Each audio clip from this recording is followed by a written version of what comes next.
Good evening. और साथ ही मैं आपको बहुत महत्वपूर्ण बात बताऊंगा, आपको बड़े ध्यान से सुनना है क्योंकि आपको पता है साथियों, अतिथि शिक्षकों के संबंध में अभी हाल ही में चीज़ अपडेट हुई है प्लॉट पोर्टल पर। आवेदकों हेतु आवश्यक सूचना। आवेदकों द्वारा किए गए साला विकल्प चयन के आधार पर मेरिट के आधार पर साला दे दी गई है। अतिथि शिक्षक के रूप में कार्य करने हेतु इच्छुक आवेदक GFMS पोर्टल पर उपस्थिति रिक्वेस्ट एवं साला प्रभारी आवेदक की उपस्थिति रिक्वेस्ट के सत्यापन की कार्रवाई दिनांक 18/11/2024 को यानी सोमवार तक आप शाम को सोमवार को शाम 5 बजे तक आप पूरी तरीके से पूर्ण करें, मतलब आप 5 बजे तक ज्वाइन कर लें हर हाल में।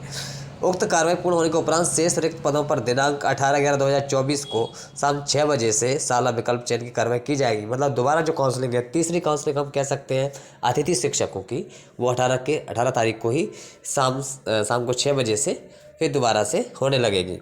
ठीक है, चॉइस फिलिंग की अपडेट। तो साथियों ये है बहुत महत्वपूर्ण चीज़ कि जो हालांकि साथियों आपको पता है कि मेरा भी इसमें अभी गेस्ट में नाम आया हुआ है CM राइज में। मैंने अभी मैं आपको बता रहा हूँ, मैंने अभी अपने जो प्रभारी हैं उनसे भी चर्चा कर ली है। उन्होंने कहा है कि हाँ आप सोमवार को आके ज्वाइन कर लेना।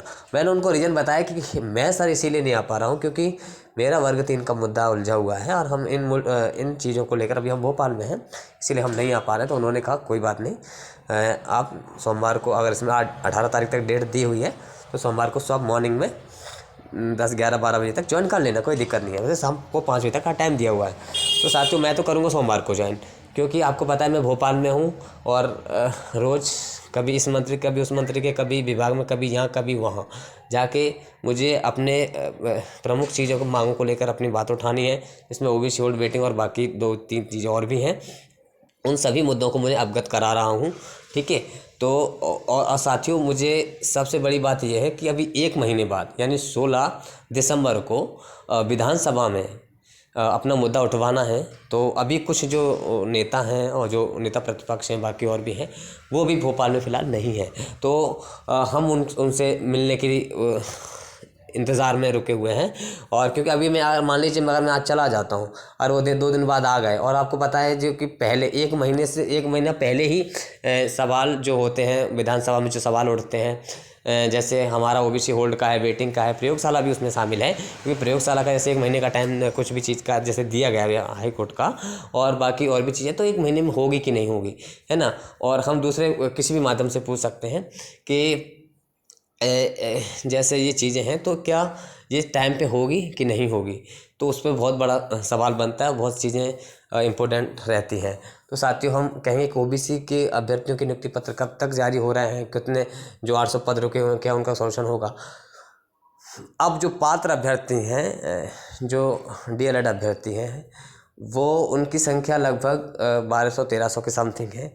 तो क्या उनके नियुक्ति जारी होंगे, नियुक्ति पत्र कि नहीं होंगे। आपने चॉइस फिलिंग करवाई है, तो इन सभी सवालों को लेकर, और जबकि रोस्टर प्रयोगशाला का आया हुआ है और उसमें हम 525 का भी जिक्र करेंगे कि ये चीज़ें जब हमारी काउंसलिंग के 525 पहली काउंसलिंग के बचे हुए पद हैं, साथ में 1696 का आपने रोस्टर निकाला था, तो इन पर भर्ती क्यों नहीं की गई। तो इन बातों को लेकर हम विपक्ष के नेताओं को ये देंगे और हम ये अपना जो सवाल है वो विधानसभा में उठवाएंगे। और माननीय अध्यक्ष महोदय जी, जो कि नरेंद्र सिंह तोमर जी हैं, उनसे आपको पता है कि मैं पहले 2-3 बार लेटर लिखवा चुका हूँ माननीय मुख्यमंत्री जी के लिए। तो उनको एक बार और अवगत कराऊंगा मैं, क्योंकि वही अध्यक्ष हैं, आखिरकार पक्ष विपक्ष उनके सामने अपनी बात रखेगा, तो उनके संज्ञान में, डायरेक्ट भी उनके संज्ञान में जो है बात आनी चाहिए। तो उनसे भी मैं मिलने की कोशिश करूँगा, ठीक है, और दूंगा। तो साथियों इसलिए मैं रुका हूँ यहाँ पर, और क्योंकि हमें साथियों क्योंकि देखो अतिथि शिक्षक तो अतिथि ही है, इसका कोई सॉल्यूशन इतना ज़्यादा उसमें वो वाली बात नहीं है कि भैया इसमें कोई फ्यूचर नहीं है, अतिथि का कोई फ्यूचर नहीं होता। ठीक है, फ्यूचर है अपनी परमानेंट भर्ती। ठीक है, अगर परमानेंट है तो सही है, अन्यथा कोई मतलब नहीं है। बाकी तो अतिथि में 15-15 साल कर लिया, उनका कोई अर्थ नहीं निकला, है ना। तो और फिर नए जो लड़के हैं उनको इतना बेनिफिट मिल सकता है कि अगर वो 3 सत्र पूरे कर लेते हैं तो फिर बाद में ये है कि उनके लिए पूरा फ़ायदा ये रहेगा कि वो अगर कभी चयन परीक्षा देते हैं तो उनके लिए ये सबसे बड़ा फ़ायदा रहेगा कि उनको, अगर वो उसका बेनिफिट लेना चाहते हैं गेस्ट के पदों का, वो मिल सकता है। तो ठीक है साथियों, सबसे ज़्यादा सभी को ये चीज़ें शेयर करें, ज़्यादा से ज़्यादा शेयर करें। और 18 तारीख तक जो अतिथि शिक्षक के रूप में जिनका नाम आ चुका है जिस स्कूल में, वो जाके जाके ज्वाइन कर लें। ठीक है। तो साथियों, मैं भी अब मंडे को ज्वाइन करूँगा। अभी मैं, हालांकि मुझे बुलाया गया कि आप सैटरडे को आ जाओ, हम ज्वाइन करवा देंगे, कोई दिक्कत नहीं है। लेकिन मैंने ये भी रिक्वेस्ट की है उनसे, अपने जो प्रभारी हैं, कि सर मैं CM राइज में हुआ है मेरा, तो मैंने बोला है कि सर मैं अभी तो नहीं आ पाऊँगा, लेकिन मंडे को पक्का आ जाऊँगा और मंडे को ही मैं ज्वाइन करूँगा। ठीक है। तो हम मंडे को ज्वाइन करेंगे अतिथि। और अभी जो है हमारा वर्ग 3 को लेकर, अपनी मांग को लेकर हम यहाँ रुके हुए हैं, है ना। कोशिश कर रहे हैं, परमानेंट भर्ती परमानेंट ही होती है, अतिथि का कोई मतलब नहीं है ना। लेकिन बेरोजगार रहने से तो अच्छा है कि, है ना, कुछ ठीक ही रहेगा मतलब। ठीक है साथियों, तो ठीक है, सभी को वीडियो ज़रूर शेयर करना। और जो भी अतिथि में जो ज्वाइन है, जिनको करना है वो 18 तक ज़रूर करें। मैं उनके लिए भी कहना चाहूँगा जिनका अभी तक नाम नहीं आया, वो 18 के बाद वो चॉइस फिलिंग ज़रूर करें।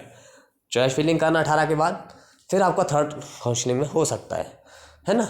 ऐसा नहीं, ज़रूर हो जाता है, किसी अभी हो सकता है अभी नाम नहीं आया है इस वाली काउंसलिंग में, तो अगली बार आपकी काउंसलिंग में आपका नाम आ जाएगा। ठीक है साथियों, तो फिर ये अपडेट है फ़िलहाल। और अब मैं क्या बताऊँ, मैं आज भी पूरे दिन गया था, रुका रहा, लेकिन आज कुछ ऐसा जहाँ जिससे मिलने गया था वो आज नहीं मिले, तो पूरे दिन फिर ऐसे ही वेस्ट हो गया, है ना। कैसी हालातों में रह रहा हूँ अब मैं ही समझ रहा हूँ, ये तो है ना। अब कोई किसी प्रकार की कोई मदद भी नहीं कर पा रहा है ना। कोई बात नहीं, लेकिन मैंने तो हर वो संकट, हर वो समय झेला है। जो शुरुआती दौर भी ऐसा ही था, शुरुआती दौर में भी कोई नहीं था, है ना। तब भी मैं कैसे मैनेज करता था। अब दिव्यांश एजुकेशन वाले सर से पूछना, जब वो शुरुआत में मुझसे, मतलब मैं उनसे जुड़ा था और वो मुझसे जुड़े थे, तब मैं उनको अवगत कराता था, तब मैं अकेला जाता था, तो उनको बताता था मैं इन्फॉर्मेशन, है ना। तो शुरुआती दौर की बात है, बहुत पहले की, है ना।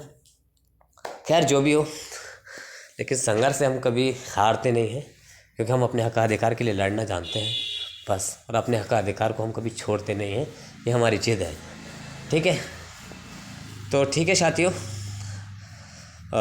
सभी को ज़रूर शेयर कर देना ये वीडियो, जिससे जो साथी अभी असमंजस में है कि हम ज्वाइनिंग कब लें, क्योंकि कल तो गुरु नानक जयंती है, तो कल तो छुट्टी है ना। तो ठीक है, फिर गुड नाइट, सभी को ज़रूर शेयर करना। ठीक है, बाय।